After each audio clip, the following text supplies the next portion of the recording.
Most coaches watching this right now know more than enough to be great at their jobs. They've done the courses, they've read the research, they've sat in the seminars, and they still walk out onto the floor and feel like they're guessing. If that's you, this channel is for you, because that feeling, it's not a knowledge problem, and it never was. In this video, I'm going to tell you exactly who I am, where I came from, and why everything I've built exists to solve the one problem the coaching industry refuses to talk about. I want to start somewhere most people don't expect. I grew up in New York. I was a sports kid, so football, basketball, flag football, anything with a ball, a court, and a field. But I had one problem. I was 5'6" and a half, and I held onto that half inch for dear life. I loved football more than anything, but I knew early on that my size was going to put a ceiling on how far I could take it. So I did what a lot of kids do when they can't play the game the way they want. I pivoted. I went to film school. I became an exchange student. I lived in Venezuela. I lived in Amsterdam. I studied communications because it was what I was good at, and honestly, I had no idea what I actually wanted to do with my life. I graduated and I moved back to New York. I got an editing job and I hated it. And not because it was hard, but because it wasn't mine. Then one afternoon at work, came across a Sports Illustrated article about Nomar Garciaparra, who was one of the best shortstops in baseball at the time. The article talked about his strength coach, a guy named Mark Verstegen, and what they were doing together didn't look like anything I'd ever seen in a gym. So no bodybuilding, no isolation, it was movement and athleticism and science applied directly to sports performance. I remember reading it and thinking that's exactly what I was supposed to do. And so I looked up Verstegen's facility, Athletes Performance in Arizona, and I researched every single coach on that staff, where they went to school,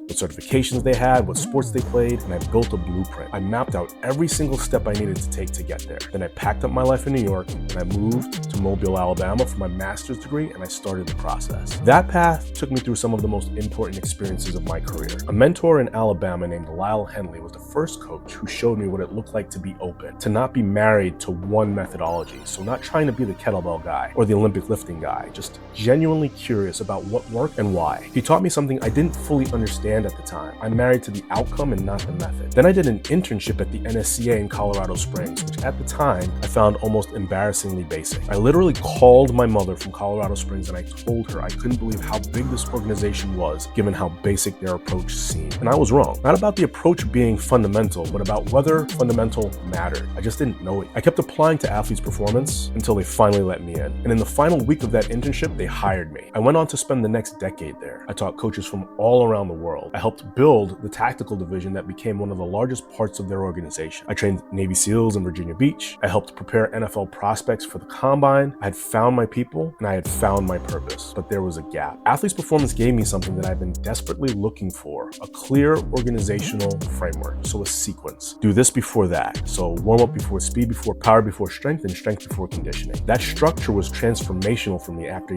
years of feeling like I was just throwing things at the wall. But what they almost never explained, and this became the intellectual foundation for everything I've built since, is how the pieces connect together, how the categories connect and interact with each other. They gave me the order, but they didn't give me the connections, and I started to realize, here's something I don't talk about enough. When I first got into this industry, I had one goal. I wanted to be an NFL strength and conditioning coach. Football was my first love, and I couldn't play it at the level that I wanted to, so I wanted to find another way in. The NFL was always the destination, but then something happened at Athletes Performance that I didn't expect. I started working with Navy SEALs, rugby players and race car drivers, and endurance athletes and combat sports athletes, people who had nothing to do with football. And somewhere in the middle of all of that, the goal changed. It stopped being about the NFL and it started being about human performance itself. The art and science of helping any person, regardless of sport or background, become better at what they do. That became the obsession. And that obsession made me turn down multiple NFL opportunities over the years because I genuinely felt like getting there too early would interrupt something that I was still in the middle of learning. That wasn't just my gap, it was everyone's gap. But I never forgot the 24-year-old version of myself who got into this because of football. So when I was close to a decade at EXOS and I felt like that chapter of my development was complete, the Cleveland Browns came calling and I said yes. Not just because it was the right next step professionally, but because I owed it to that kid. I spent a season with the Browns. I experienced the NFL and I completed the circle. And when the opportunity came to move on, I didn't hesitate because I knew by then that it wasn't where I was supposed to be. The dream had been honored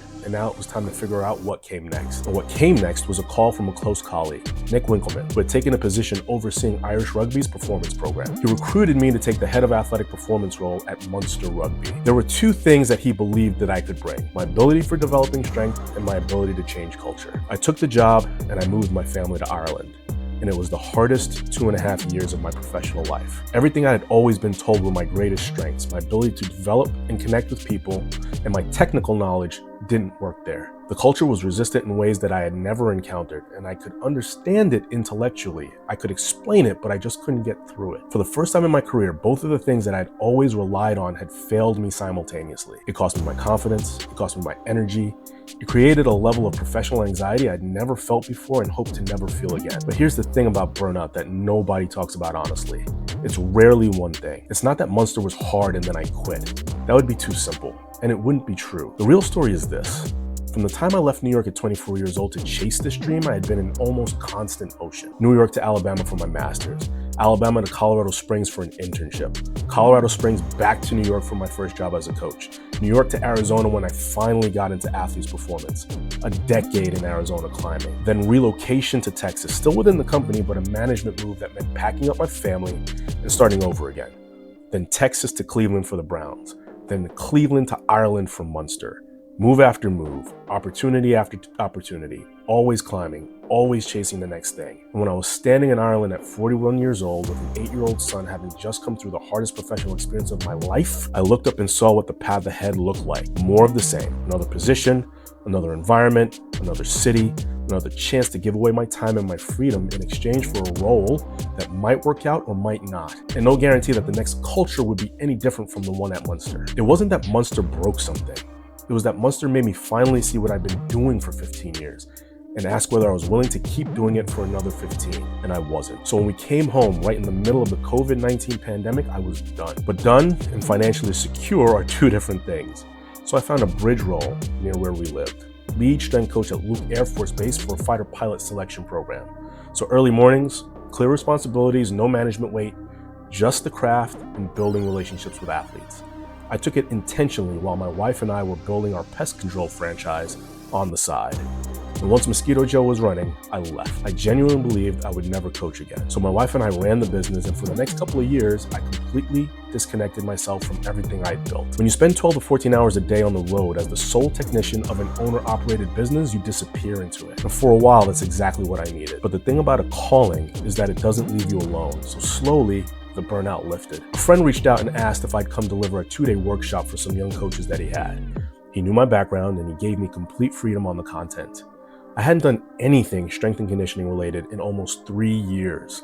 I walked in and I started teaching and I realized that I missed it. This is what I'm supposed to be doing. A colleague I spoke to afterwards listened to what I was describing, the kinds of coaches I wanted to help and the problems I wanted to solve, and she said, "It sounds like you found your purpose." Shout out Maureen Key. And she was right. So here's what all of that taught me and why this channel exists. Lesson 1, coaches don't have a knowledge problem, they have a transfer problem. I had a master's degree, a top-tier mentorship, an NSC internship, and a decade at one of the best performance facilities in the world, and I still couldn't put it together into a coherent system where I first started coaching on my own. Not because I didn't know enough, because no one ever showed me how to use what I knew. It's not a personal failure, that's an industry failure, and it shows up everywhere. The Munster Academy coach with a 12-week strength phase and only 1 week of actual strength prescription. The brilliant student coaches in the Altus MSc program who could understand every concept I put in front of them and still couldn't tell me how to apply it. The recurring line I hear in every workshop I deliver: I understand what you're saying, but how do I make this work for my population?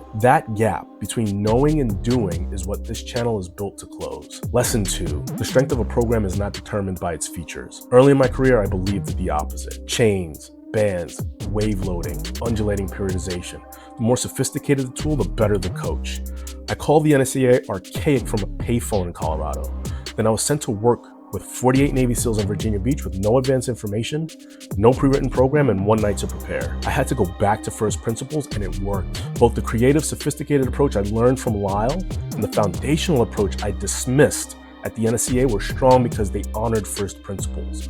The methods didn't matter, the principles did. That's the lesson I want every coach watching this to internalize, not as a concept, but as a system. Lesson 3, the industry doesn't have a camp problem, it has a curiosity problem. The tribal wars in strength and conditioning, CrossFit versus functional training, powerlifting versus Olympic lifting, the FMS versus everything. These are not intellectual debates, they're identity crises. Young coaches, and I was absolutely one of them, attached to a methodology because it gives them an identity before they've developed the confidence to stand on their own thinking. The coaches who survive in this industry long-term aren't the ones who found the right camp.